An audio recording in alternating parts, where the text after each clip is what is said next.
Assalamualaikum warahmatullahi wabarakatuh. Hai semuanya, kembali lagi dengan saya Cindy Mami Ameliana. Saya merupakan gadis dari Surabaya yang sedang menempuh pendidikan di Universitas Nahdlatul Ulama Surabaya, Prodi S1 Kebidanan. Nah, di video saya yang ketiga ini, saya ingin sharing tentang sistem reproduksi mengenai anatomi dan fisiologi dari sistem reproduksi. Sebelumnya,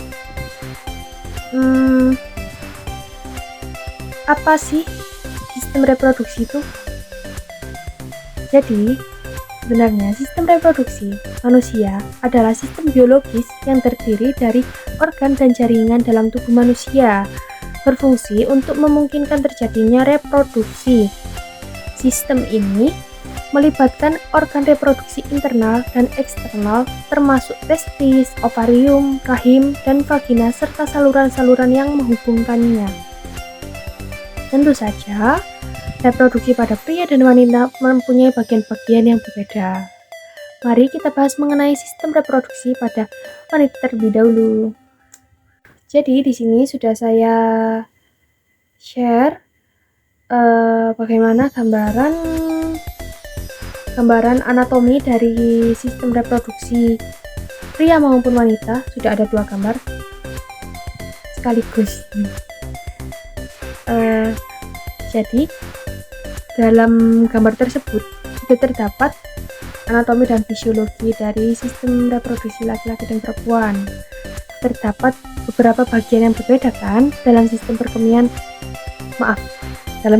reproduksi pada perempuan dan laki-laki. Nah, saat ini mari kita bahas tentang sistem reproduksi pada perempuan terlebih dahulu. Terdapat beberapa bagian pada sistem reproduksi pada perempuan. Antara lain yang pertama ada uretrus. Uretrus sendiri di sini berfungsi untuk memberi makan dan menampung sel telur yang telah dibuahi sampai menjadi janin atau sampai siap untuk dilahirkan. Nah, uretrus melakukan banyak fungsi penting dalam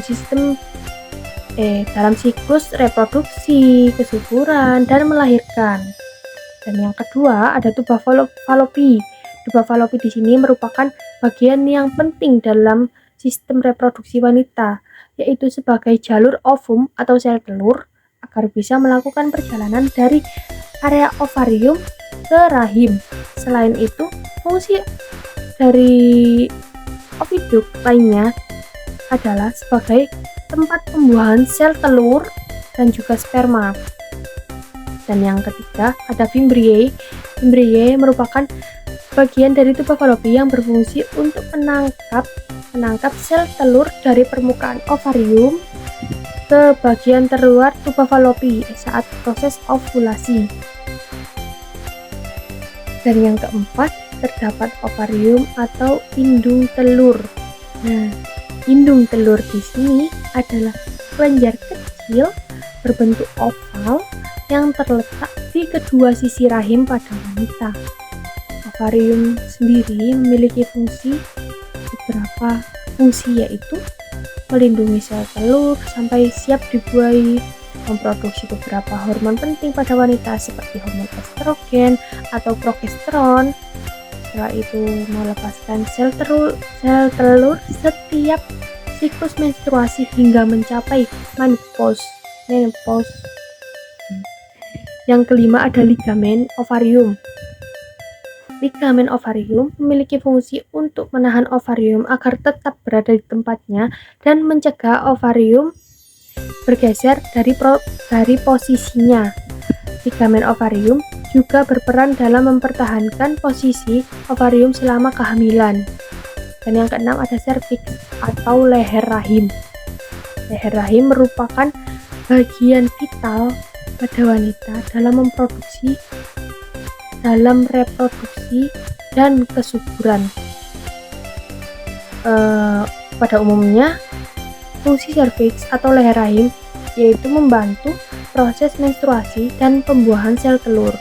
Dan yang ketujuh ada endometrium yang merupakan lapisan terdalam dari rahim atau uterus pada wanita yang memiliki fungsi utama sebagai persiapan lingkungan yang optimal untuk implantasi embrio. Dan yang kedelapan, yang terakhir, yaitu vagina. Vagina memiliki fungsi sebagai alat reproduksi wanita, menjadi jalan keluar darah saat menstruasi, jalan lahir bayi, serta jalan masuk sperma menuju rahim. Nah, bagian-bagian yang sudah saya sebutkan tadi merupakan anatomi dan fisiologi sistem reproduksi pada perempuan. Selanjutnya, mari kita bahas sistem reproduksi pada laki-laki. Jadi, sistem reproduksi pada laki-laki terdapat beberapa bagian. Yang pertama ada ureter, merupakan penghubung ginjal dan kandung kemih yang mendorong pergerakan urin dengan bantuan gerakan peristaltik dari otot polos dan mencegah kembalinya urin dari kandung kemih yang dibantu oleh katup valvula.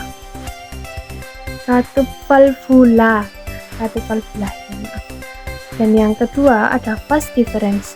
Sesuai namanya, vas deferens adalah pengalir sperma dari epididymis. Jadi, ketika pria terangsang secara seksual, kontraksi otot menggerakkan sperma dari epididymis ke vas deferens. Sperma kemudian dialirkan ke ampula, lalu di sini sperma bergabung bersama air mani. Nah, yang ketiga ada vesicula seminalis yang merupakan organ produksi air mani atau